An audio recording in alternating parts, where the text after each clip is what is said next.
This is ARRL Audio News, your weekly summary of news highlights from the world of amateur radio. If you retransmit audio news through a repeater, listen for the Morse code K character, followed by 4 seconds of silence.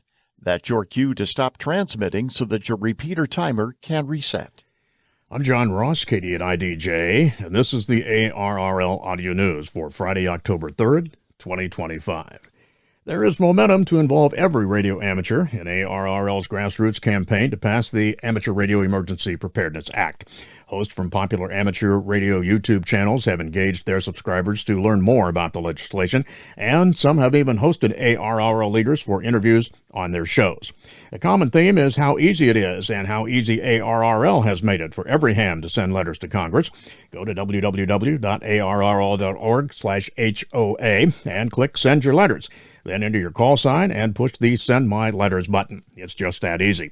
ARRL CEO David Minster, NA2AA, was the guest on Ham Radio Crash Course, interviewed by Josh Nash, KI6NAZ. That program was streamed live on September 18th, 2025. Jason Johnston, KC5HWB, has just finished a series of videos for his 30 Days of Ham Radio project on his channel, Ham Radio 2.0. For Day 25, September 25th, Johnson produced an in-depth breakdown of H.R. 1094 and S. 459, the bipartisan bill supported by ARRL's campaign. You can watch what ARRL's latest move means for your radio amateur future. Imagine being told you can't even put a small antenna on your property, said Hayden Honeywood, VK7HH, in the opening of his video for Ham Radio DX, published on September 29th. Hayden comes to viewers from Tasmania, Australia, and he is also a U.S. licensee, KD9SSB. Not in the backyard, not on the roof, and not even hidden in a tree. For thousands of American hams, that's the reality under HOA rules. Brett Glass, W57BG, and Glenn Popeil, KW5GP, interviewed ARRL West Golf Division Director John Robert Stratton, NA5AUS, on September 23rd. Stratton emphasized the importance of getting every ham to send a letter. You can see that discussion on YouTube, listen to it on Podbean, or view it on Facebook. And Tim Duffy, K3LR, also hosted Stratton on DX Engineering's weekend special for September 26th. During the 15-minute live stream, Stratton answered questions from viewers about the work ARRL has already accomplished to secure congressional support sponsors for the bill. Federal Communications Commission, which issues amateur radio service licenses, issued a public notice on Tuesday, September 30th, indicating that it would suspend most operations following a shutdown. The FCC notice said, aside from a few emergency and auction filing systems, all other Commission electronic filing systems will be unavailable to the public until normal agency operations resume. ARRL Volunteer Examiner Coordinator Manager Maria Soma, AB1FM, said the FCC systems appeared to go offline about 1 p.m. Eastern Time on Wednesday, and they are redirecting to the public notice. This means the FCC will not be processing any amateur radio license applications during the shutdown, which includes individual, club, and exam sessions, new and upgrade applications. But ARRL volunteer examiners should continue giving exam sessions, said Soma. Keep doing what you're doing. Keep serving new and upgraded candidates for amateur radio licenses. Soma also urged that volunteer examiners continue to promptly forward session results from their exams to the ARRL VEC. Please do not hold on to your session results. Send your sessions to us, and ARRL VEC will continue to queue all applications as they are received. Once the federal government reopens, ARRL VEC will promptly resume submitting applications to the FCC for processing, so keep sending sessions to the ARRL VEC. The FCC shutdown notice indicate that CORE's registration system would remain available for certain activities, but new registrations are not currently being accepted. This means that new applicants cannot register for an FRN. This has created a temporary barrier for individuals who wish to take the amateur radio exam but do not yet have an FRN. Existing users can still log in and access their accounts, and applicants who already have an FRN can test without issue. Given the current situation, there is active discussion within the testing community about temporarily allowing testing without an FRN, with the understanding that the applicant would take the exam and receive a certificate of successful completion of the examination, and then once CORES resumes issued new registration, the applicant would register for an FRN, contact the coordinator VEC with their FRN, and have their application submitted. permitted retroactively. This approach would preserve momentum for new licensees and avoid delays in testing, and please continue to check the ARRL website for updates as they become available. Amateur radio operators were closely involved with monitoring the forecast of the National Hurricane Center throughout the tracks of Hurricanes Imelda and Umberto, activating nets and contributing service reports. Imelda passed over Bermuda on Wednesday night, October 1st, 2025, as a Category 2 hurricane, with winds gusting over 100 miles per hour and leaving over 17,000 people without power. Bermuda is no longer, though, under a tropical storm warning. And as of this report, forecasters are still tracking Imelda, now a post-tropical cyclone, as it moves away from Bermuda, according to the National Hurricane Center. The Hurricane WatchNet HWN activated for the first time this season, beginning Wednesday, October 1st at 3 o'clock p.m. Eastern Daylight Time. The National Hurricane Center amateur radio station, WX4NHC, was active until approximately midnight Eastern Time on Wednesday, reported W4NHC Amateur Radio Assistant Coordinator Julio Pol, WD4R. The Hurricane Center monitored the HWN as well as the VoIP Hurricane Net. A report from Rob Macedo, KD1CY, the Director of Operations for the VoIP Hurricane Net, indicated the net was activated at 2 p.m. Eastern Daylight Time on Wednesday until it was secured at 2 a.m. Eastern Daylight Time on Thursday. We monitored numerous weather stations and social media during Imelda, said Macedo. At least one report received on the net was used in an advisory capacity.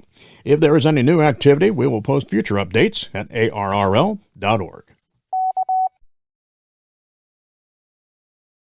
Amateur radio is a national resource before and when all else fails. During National Preparedness Month in September, ARRL shared resilience tools and frameworks with hams. In October, it is time to assess the amateur radio's readiness via the ARRL Simulated Emergency Test. That's the SET test. Each ARRL section will have a different scenario that puts equipment, operators, and plans to the test. This nationwide exercise is the chance to test your personal emergency operating skills and the readiness of your communications equipment and accessories in a simulated emergency-like deployment, said ARRL Director of Emergency Management Josh Johnson, KE5MHV. ARRL field organization leaders at the section and local levels and many other volunteers who are active in public service and emergency communications are developing simulated emergency-like scenarios in consultation with a variety of agencies and organizations for whom amateur radio operators are known to provide service during emergencies. For more information about the SET, visit ARRL.org. The 20th annual ARRL online auction is set for October 9th through the 16th, 2025, but you can get a sneak peek at the many offerings from October 7th through the 9th. There are nearly 170 items up for offering this year, with more coming in ahead of the launch. One of the more interesting items is an Optimod 9100B AM broadcast audio processor donated by Orban Labs, and it was signed by company founder Bob Orban. The donation was made at the annual National Association of Broadcasters Convention. Orban Labs has set the standard for audio processing in the broadcast industry for over 50 years.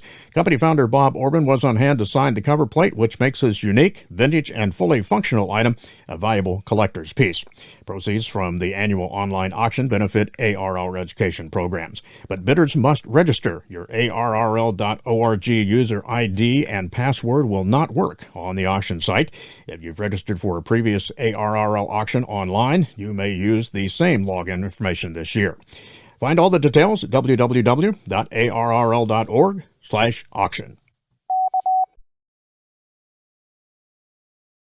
There is new leadership for the ARRL New Hampshire section. Dennis Markle, N1IMW, has been appointed ARRL New Hampshire section manager effective October 1st, 2025. That role has been open since the last term ended on June 30th, 2025. Markle is active with his local radio club and participates in Parks on the Air. He will serve for the remaining term, which ends June 30th, 2027. The previous section manager was Peter Stoher, W1FEA, who served from 2013 to 2019 and 2021 to 2025. The Kingsport Amateur Radio Club in Kingsport, Tennessee will be hosting a special event at the historic Netherland Inn in Kingsport on October 18th, 2025. Special event station N4I will be in operation from 1400 Zulu to 1900 Zulu on 7.185, 14.275, 28.350, and 14.300 megahertz. The Netherland Inn, located along the Holston River, served as the migratory spot for settlers to build boats for their westward trip during the mid-1700s. A QSL card will be available. Bruce Page, KK5DO, is here now with this week's AMSAT report. Bruce? Thanks, John. As Hades ICM, or SO-125 as it is known, has been turned on for continuous ham use, there have been reports of operators successfully using it from around the world. Should you wish to give it a try, the uplink is 145.875 MHz, and the downlink is 436.666 MHz, both FM. From Suryono YD0NXX and N5SNN, we have learned that IO-86 turned 10 years old on September 28th. The satellite was designed to last only 2 years.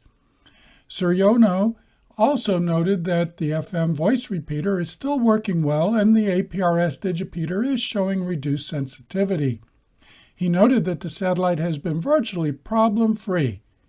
Here is looking at another 10 or more years of service to the ham community.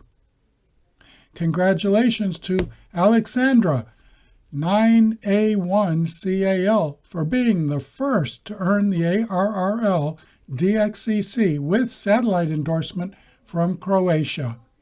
This is Bruce Page, KK5DO. Back to you, John. And thanks, Bruce, for that report. Just ahead in radio sport this week on October 4th and 5th, it's the Collegiate QSO Party. Also on the 4th and 5th, the Oceania DX Contest, that's phone. October 4th and 5th as well, the California QSO Party, CW and phone. October 5th, the UBA ON Contest, 8040, that's phone.